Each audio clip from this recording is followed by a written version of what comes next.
Сәлеметсіздер ма? Тіл ғылымы каналының көрермендері, сіздердің назарларыңызға Қараман ата мешітін ұсынамыз. Жер асты мешітіндегі шырақшының сөзін. Қараман ата елге белгілі әулие, ол ақ пен қараны, қара қылды қақ жарып ажырататын әділ кісі. Осы Қараман ата сопылық ілімді өзінің шәкірттеріне үйреткен, сол мақсатта жер асты мешітін салған. Осы жер асты мешітінде өзінің 37 жасында некелену сәтінде қайтыс болған деп есептеледі. Сондықтан ер адамдардан бастайды, басыңды былай бересің, аяғыңды ана бұрышқа былай жатасың, басыңды былай, аяғыңды сөйтіп былай 7 мәрте домалап шығып кетеді. Домалап шығып кетеді. Жат. Сіз аяқ тұрыңыз, сіздер былай бересіңіздер. Жер асты мешіті болған, бұл жерде намаз оқыған, осы жерде оқушылар және зікірін айтып, Алладан дұғада болған адамдар. Софы деген дұғада болған. Міне осы жердің өзінің аурасы бөлек. Осы жерде оқырсыз да, осының өзі сізді емдеп барады. Ойыңызда рухани болыңыз. Бұны жаңағыда айттым ғой, қали сияқты бұрыш жоқ. Кеше біздің қазір басшылық қылатқан осы жерде Сәуле Қажы деген апамыз бар. Мына қалада тұрады. Осы өзі жалпы депутат болған, қанша депутаты болған. Қазір молочный заводы бар мына жерде. Сол кісінің өзі бір денсаулығы болмай қиналып жүргенде қаның басына келеді. Содан ата жаңағыдай осыдан Құда қаласа жақсы болса, өзімізге бір осы бір түнгі үй салып, неғыламыз деген өзінің ниет болған. Сол қабыл алып, сол ауырып жүрген жеріне жақсы болып кеттім, содан кірістім дейді. Содан баяғы Әлік Айдарбаев деген бұл әкім болған, одан мұнай қазынайлардың басты болған кісіге жолығып, алдына кіріп, біздің одан Қараматаның басында көтерейік, сіз бір қолдау беріңіз деген дейді. Алла разы болсын, ол кісі де осы қазынайлардың үкімет тарапынан пәленше міне ақша бөлінді. Сөйтіп кеше мынау жаңадан түнгі үй салынды. Қасында летін жаңағыдай жататын кухня, тапшандары, ажаға заводын туалетіне де ошақханасы, столовый. Одан мына жер асты мешіті, мына ненің бәрін қоршалады. Бұрын мына жерде топырақ болған. Ең киіп беретін болған адамдар. Ішінің бәрі топырақ сондай не болып тұрған. Оның бәрін неғылып мына нелер кемге төсетін. Көрдіңіз бе мына? Мынау елдерді көрушілер қандай керемет, осы бәрін істеген. Сөйтіп мынаның ішінде дуалар құлаған екен, мынаның бәрін қағып, реставрациясын етіп, сөйткізіп не қойды. Аллаға шүкір. Мына свет жоқ, свет тоқ шағыр, мынау жол вообще келу мүмкін емес болған жол. Соны грейдер жол салдырып қойды. 230 метрден ащы су шықты. Оны қазір жаңағыдай дәретке, неге пайдаланып жатырмыз. Алда малымыз бар, қойып уже кейіндеріне мынаның барлығын техник резервация дейді, мына 5 қойып болған, осының бәрі қойған. Содан кейін оның да бір мәні бар. Қарасаңдар, 5 бекерге тұрған жоқ. 5 деген несі? 5 парыз дейді, 5 уақыт намаз дейді. Көрдіңіз ба? Сенің тіреуің деп тұр ғой мына бүйтіп қарасаңдар. 5 уақыт парыз бен намаз сенің тіреуің болмай неме?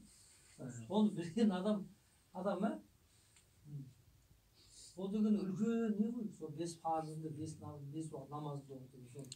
Бүйтіп қарайын, төбесінде 5 жерде тесік, мынандай ауа кіріп тұрады. Сонда аталы әйтеуір тесе бермеген. Мына тесілген тесіктің өзінен ар жақтан энергиялық күш беретін сондай жер бұл. Тылсымнан энергиялық күш береді. Мынаның өзінде ар жақтан бүйтіп бір связь бар да тылсымнан. Сонда төбесінде 5 тесік. Соның 5-еуің жаңағы тура сондай жаңағыдай 5 уақыт намаз, 5 парызды бір деген сияқты сондай. Оны 7 оқымайды, 8 оқымайды, 10 оқымайды. Сондықтан бұл аталарымыздың жаңағы Құран жүзіндегі ілімнің күштілігі соншалықты. Сенің физика, геометрия, нелерді біздер қазір заманда оқымаса да, соншалықты Аллаға беріліп, Құран арқылы сондай траныста болған. Ілімнің күштілігі соншалықты. Бұл кісілерге не толық транс? Перілерінде, жындарында бағындырып қойдым болған. Көрдіңіз бе? Ілімнің күштілігі соншалықты. Мынаның бәрін қазу мүмкін емес. Сонда ілім мен сондай деген қасиеттің арқасында мынаның бәрін сондай тылсым күшпен істеген мынаның бәрін. Бір Бекет атамыздың өзі кейін 13 ғасырда өмір сүрген. Мында үлкен тастармен не қалап жатқан ғой, 5 сап жатқан ғой. жаңағы жолдастары барлығы жаңағыдай көтеріп алса әуіп деп тұрды екен қасында. Бір жолдас айтты, әуіп дегенше көтерісі деген сізді көтеріп тастап барса деген ғой. Сөйтіп ал көтер депті енді. Сөйтсе баяғы көтерейін десең тартып көтере алмайды дейді жаңағы тамыры. Сөйтсе тамыр айтатын болса, ойбой сенің әуіпіңде құдірет жатыр екен ғой деп. Көрдіңіз бе? Әулиенің аты әулие ғой, ана әуіп деген кезде ана әруақ жебеген дейді ғой, сол сияқты көтеріп кетіп тұр ғой. Күш беріп тұр да, рухани күш беріп тұр. Сондықтан мынаның бәрін атамның өзі әуіппесе ол кісілер білмеймін не деген, мынаның бәрін қазір мүмкін емес қой. Тағы да ана жерасты жол ана Қызылматада тесіп тұр ғой. Қазір жауылып қалған неше ғасырдан. Негізі бұл жерде 12 бөлме болған деп жатады. Көрдіңіз бе? Қазір 4-ақ бөлме. Сонда қалған бөлмелердің барлығын жаңағыдай неғып тастаған ғой. Кезінде мына орыстар келіп Құранды жағып тыныштық бермегеннен кейін, жаңағыдай осы етарақта шалдың балдары айтады, аталарымыз, әкелеріміз айтады дейді. Сонда Құранды көміп, ана неғып тастаған екен ғой. Мысалы, мына Құранды көмеді де, мына төбенің бәрі топырақ тастап сөйтіп тастаған. Әлі оның барлығын зерттейміз, ашамыз деген ниет бар, Құда қаласа. Дәл осы жерден мына Бекі недегі Есен ата деген атамыз жатыр. Негізі Есен ата, Шопан ата осы кісінің әкесі деп жатады негізі Қарам атаның да. Туыстары неше болып келеді Есен ата сондай ауыр болып келеді. Ал Шопан ата әкесі дейді. Сондай негізі. Сондықтан бұл кісілердің бәрі қарасаң, әулиелердің астының барлығы связь болып бір-бірімен жол жүргізіп тастаған. Соны екі ат қатар жүрген болған бір-бірімен. Сен оны зерттейміз дегенде бар ой бар ғой қазір. Зерттеп ананың астын ашып, сол жаңағы Есен атаға деген ашамыз бар деген ниет бар. Оны зерттеп ана не қылатын, мысалы үлкен мына Алматы не жақтарда өзі сондай агрессия бар деген ғой, көріп бола ма болмай ма, ол да оңай зат емес қой. Ашып алып, оның астына түсіп алып, жарты жерге барып құлап жатса, әрі бері қарай шыға алмай жатсаң ішінде тұрғанда жүрегі жарып еді ғой жұрттың. Қалың болып сол жолда бір ашылса көрсек. Ол енді бірақ ол жол ашылса бұл дүниежүзілік не болады? Барлық қызық та енді дүниежүзілік қазір. Мысалы кешегінің өзінде жақын күндердің өзінде Америкадан келді. Кеше ғана 2 француз келді. Одан алдында 2 француз қыз келіп кетті. Мыналарды көріп таңға батыр. Мына не деген құдірет дейді. Мынандай не деген еңбек қалай істеген деген сияқты таңға батыр. Сонда шетелдерден келеді. Мысалы өткенде Южный Корея, Индиядан келеді. Неше бір профессорлар нелер келіп көріп жатыр. Сонда мына таңға батыр. Мынау сендерге байлық қой дейді да мынау. Япониядан келген ғой, Японияның нелері келгенде, олар енді ақылы бізден көріп неле болып тұр ғой жаңағы. Мынау сендер үшін байлық қой дейді да жердің бетіндегі дейді да. Мұндай ескі не жоқ дейді да басқа жерлерде. Мың жылдан асып кетті ғой. Әбіш Кекілбаев атамыз айтқан ғой. Мынау асық аспан астындағы музей Маңғыстау деген ғой Маңғыстау. Сондықтан шынында музей ғой, мынаның бәрі мысалы көріп тұрған адам бар. Сондықтан біз осындай қасиетті жерімізді әрбір топырағы киелі. Бір кісі айтып еді, Лениннің өзі айтқан екен, Маңғыстаудың құмын біліп сыласаң, асты цивилизация деген ғой. Осы Маңғыстаудың өзінен анау келе жатқанда терең сай бар ғой жаңағы, Қарағия.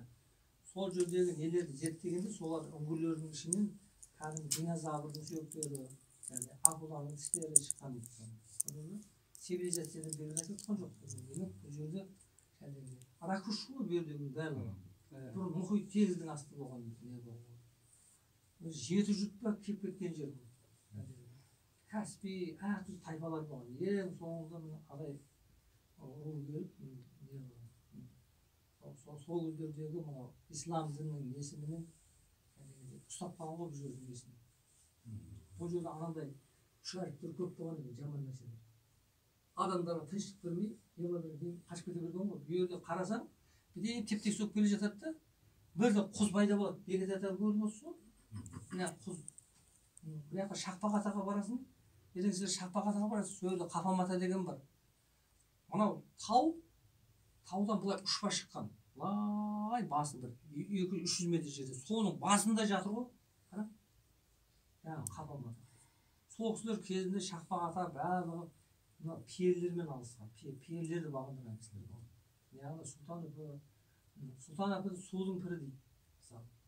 кезінде суға нетіп кеткен адамдар құтқарып алады екен. Судың бетінде жүре беретін қасиет болған сондай қасиеттер.